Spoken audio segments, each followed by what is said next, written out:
Hi எல்லாருக்கும் வணக்கங்க. Welcome to Edumatics plus. இன்றைக்கி வந்து ரொம்ப மகிழ்ச்சியான ஒரு நாள்.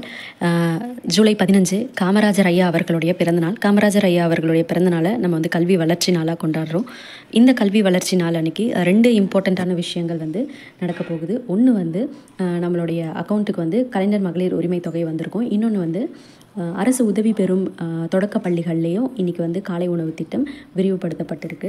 இந்த காலை உணவு திட்டத்தை வந்து நம்ம முதல்வர் ஸ்டாலின் அவர்கள் வந்து போயிட்டு விரிவுபடுத்தியிருக்காரு. எந்த இடம் அப்படின்னு பார்த்தீங்கன்னா, திருவள்ளூர் மாவட்டம் கீழச்சேரி புனித அன்னாள் தொடக்க பள்ளியில் இவர் வந்து காலை உணவு திட்டத்தை வந்து தொடங்கி வச்சுருக்காரு.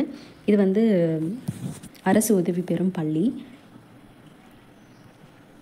ஊரக பகுதிகளில் இருக்கிற அரசு உதவி பெறும் பள்ளிகளில் 1வதுலேருந்து 5வது வரையும் பயிலக்கூடிய மாணவ மாணவிகளுக்கு விரிவுபடுத்தப்பட்ட முதலமைச்சரின் காலை உணவு திட்டம் தொடக்க விழா இன்றைக்கி வந்து நடைபெற்றுச்சு. ஸோ இதில் வந்து பார்த்திங்கன்னா ரொம்ப ஹாப்பியான நியூஸ். காலையில் வந்து பிள்ளைங்க வராங்கன்னா சாப்பிட்டுட்டு தான் வந்து கல்வி கற்கணும். வீட்டில் சாப்பிட்லாம் கூட அட்லீஸ்ட் ஸ்கூலில் வந்தாவது சாப்பிட்டுக்கலாம் அப்படின்னு சொல்லிட்டு தான் இந்த காலை உணவு திட்டம். அதாவது பசியோடு என்னோடய குழந்தைங்க வந்து படிக்க வேண்டாம், பசியை ஆற்றிட்டு அவங்க பசி இல்லாமல் நல்லா படிக்கணும் அப்படிங்கிறதுக்காக அதாவது நம்ம முதலமைச்சர் இந்த திட்டத்தை வந்து விரிவுபடுத்தி தொடங்கி வச்சுட்டு அவர் வந்து சில விஷயங்கள் வந்து பேசியிருக்காரு. அதை வந்து நம்ம தமிழகத்தில் வந்து பள்ளியில் படிக்கக்கூடிய மாணவ மாணவிகளுக்கு மட்டும் வந்து புதிய திட்டங்கள் கொண்டு வரலை. நான் முதல்வன், புதுமை பெண், கலைஞர் மகளிர் உரிமை திட்டம் அப்படின்னு சொல்லிட்டு தமிழ்நாட்டில் பெண்கள், குழந்தைகள், மாணவர்கள், இளைஞர்கள் அப்படின்னு சொல்லிட்டு இளைஞர்கள் எல்லாருடைய முன்னேற்றத்துக்கும் எதிர்காலத்துக்கும் வந்து நிறைய திட்டங்கள் வந்து இருக்குது. அதே போல் நிறைய வாய்ப்புகளும் வந்து இருக்குது, வேலை செய்கிறதுக்கான வாய்ப்புகள்.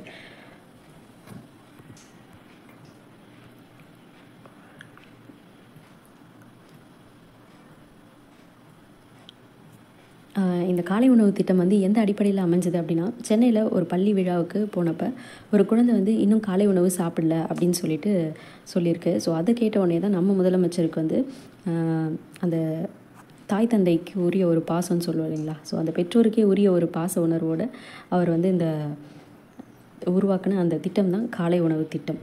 அரசாங்கத்துக்கு எவ்வளோ செலவானாலும் பரவாயில்ல, ஒரு குழந்தை கூட பசியோடு வந்து கல்வி கற்கக்கூடாது, ஸ்கூலில் தவிக்கக்கூடாது அப்படின்னு சொல்லிட்டு தான் இந்த திட்டத்தை தொடங்கி இதுவரையிலும் வந்து நடத்திட்டு வரோம். அதே போல் எக்ஸ்டெண்ட் பண்ணிட்டு வரோம் அப்படின்னு சொல்லியிருக்காரு. 2 வருஷத்துக்கு முன்னாடி பேரறிஞர் அண்ணா பிறந்த நாளில் இந்த திட்டத்தை வந்து தொடங்கியிருப்பாங்க. இன்றைக்கி வந்து பெருந்தலைவர் காமராஜருடைய பிறந்த நாளில் இந்த திட்டத்தை வந்து விரிவுபடுத்தியிருக்காங்க. அரசு பள்ளி மாணவர்களுக்கு மட்டும்தானா? எல்லா திட்டம் வந்தாலும் அரசு பள்ளி மாணவர் சொல்கிறாங்க. அப்போ எங்களுக்கு இல்லையா அப்படின்னு சொல்லிட்டு அரசு உதவி பெறும் பள்ளி மாணவ மாணவிகள் கேட்குறாங்க. அதனால தான் கிட்டத்தட்ட 18,50,000 அரசு பள்ளி மாணவ மாணவியர் வயிறார சாப்பிட காரணமான இந்த திட்டத்தை இன்றைக்கு விரிவுபடுத்தியிருக்காங்க. ஸோ இந்த திட்டத்தை விரிவுபடுத்தினது மூலமாக பார்த்தோன்னா 2,23,000க்கும் அதிகமான மாணவர்கள் வந்து காலை உணவு சாப்பிட்றதுக்கு இருக்காங்க.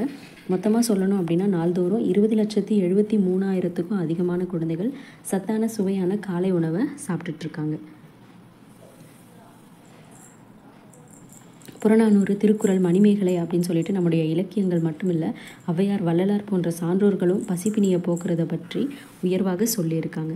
சங்க காலத்தை சேர்ந்த ஒரு குறுநில மன்னர் ஏழை எளியோருடைய பசியை போக்குனதால் பசிப்பினி மருத்துவன் அப்படின்னு சொல்லிட்டு போற்றப்படுறாரு.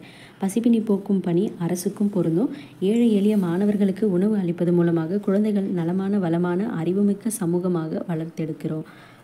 ஏன்னா குழந்தைங்க தான் தமிழ்நாட்டினுடைய எதிர்கால சொத்து. அதனால தான் காலை உணவு திட்ட ஒதுக்கீடு பற்றி அதிகாரிகள் நம்ம முதலமைச்சர்கிட்ட கேட்டப்போ அதை வந்து நிதி ஒதுக்கீடு அப்படின்னு சொல்லிட்டு சொல்லாதீங்க, வருங்கால தலைமுறையை உருவாக்குற முதலீடு அப்படின்னு சொல்லுங்கள் அப்படின்னு ஆணித்தரமாக வந்து சொல்லியிருக்காரு.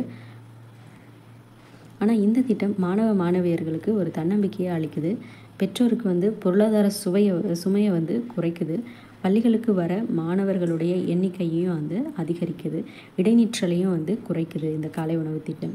இதுபோல் நிறைய நன்மைகள் காலை உணவு திட்டத்தால் இருக்குது. கொஞ்ச நாளைக்கு முன்னாடி ஒரு பெண் ஒருத்தவங்க வந்து பேட்டியை அளிச்சிருந்தாங்க. ஸோ அதில் வந்து காலை உணவு திட்டம் ஏழை எளிய குடும்பங்களுக்கு மட்டும் இல்லை, பெற்றோர் 2 பேருமே வேலைக்கு போகிற மிடில் கிளாஸ் குடும்பங்களுக்கும் வந்து பயனுள்ளதாக இருக்குது அப்படின்னு சொல்லிட்டு பேட்டியில் சொல்லியிருக்காங்க. ஸோ இந்த மாதிரி வந்து நிறைய திட்டங்கள் வந்து அரசு கொண்டு வந்தாலும் அதை வந்து பாராட்டுறவங்க பாராட்டுவாங்க, சில பேர் வந்து குற்றமும் சொல்லுவாங்க. ஸோ அதை பற்றி வந்து நம்ம எதுவுமே வந்து யோசிக்காமல் எந்த ஒரு சின்ன பிரச்சனை நடந்தாலும் நம்மளுடைய அரசு உடனடியாக அதை கவனத்தில் எடுத்து அதை தீர்த்து வைக்கிறது.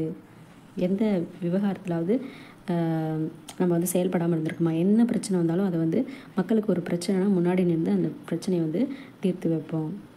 அதே போல் ஒவ்வொரு நாளுமே வந்து நிறைய நலத்திட்டங்கள், தமிழ்நாட்டுடைய எதிர்கால முன்னேற்றத்துக்கு தேவையான செயல்பாடுகள் எல்லாமே வந்து தொடர்ந்து இயங்கிட்டே தான் வந்து இருக்குது.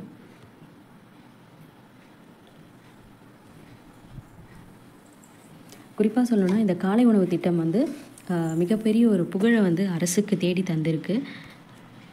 தமிழ்நாட்டில் காலை உணவு திட்டம் தொடங்கின பிறகு தான் இந்தியாவில் நிறைய மாநிலங்களில், ஈவன் கனடா போன்ற நாடுகளில் கூட வந்து இந்த காலை உணவு திட்டம் தொடங்கப்பட்டிருக்கு. ஸோ இந்த நேரத்தில் என்ன அவர் கேட்டுக்கிட்டாரு அப்படின்னா, எந்த ஊர்லேயும் எந்த ஸ்கூல்லையும் உணவினுடைய தரம் ஒரு துளி கூட குறையக்கூடாது அப்படின்னு கேட்டுக்கிட்டாரு.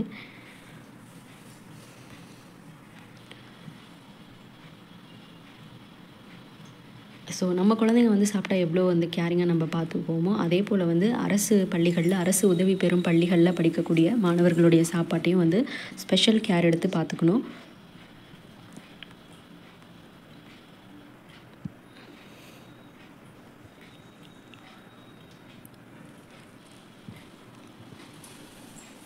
ஸோ காலை உணவு திட்டத்தில் பணியாற்ற அதிகாரிகளும் திடீர்னு போயிட்டு அந்த மாதிரி விசிட்டும் வந்து பண்ணணும். காலை உணவு வந்து கரெக்டாக இருக்கா, கரெக்டாக சமைச்சு கொடுக்குறாங்களா, அந்த டேஸ்ட் எல்லாம் கரெக்டாக இருக்கா அப்படின்னு சொல்லிட்டு.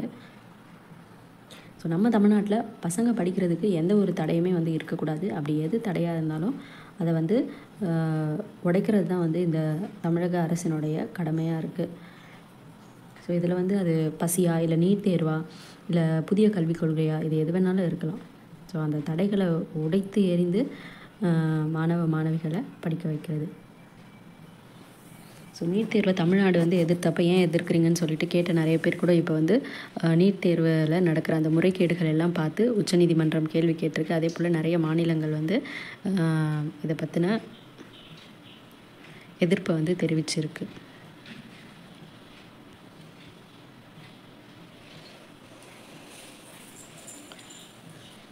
ஸோ இந்த மாதிரி வந்து நிறைய விஷயங்கள் சொல்லிவிட்டு லாஸ்ட்டாக அவர் சொன்ன ஒரு விஷயம் என்ன அப்படின்னா, மாணவ செல்வங்களை படிங்க படிங்க, நீங்கள் உயர படிங்க, நீங்கள் உயர உங்களுடைய வீடு உயரும், இந்த நாடும் உயரும் என்று உங்களை எல்லாம் மனதார வாழ்த்தி விடைபெறுகிறேன் அப்படின்னு சொல்லிட்டு படிக்க சொல்லிவிட்டு நம்ம முதலமைச்சர் வந்து விடை பெற்றிருக்காரு.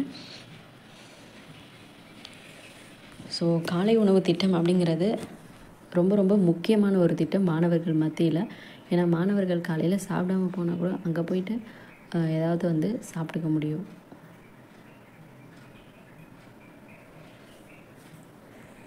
அதே போல் கலைஞர் மகளிர் உரிமை திட்டம், அந்த கலைஞர் மகளிர் உரிமை தொகையும் வந்து இன்றைக்கி உங்களுடைய அக்கௌண்ட்டில் க்ரெடிட் ஆகிருக்கும். Check your account. நிறைய பேருக்கு வந்து எஸ்எம்எஸ் வந்திருக்காது, பட் இருந்தாலும் அக்கௌண்ட்டில் வந்து க்ரெடிட் ஆகிருக்கும். ஸோ அதை வந்து ஒரு டைம் செக் பண்ணிக்கோங்க. அதனால் தேங்க்யூ.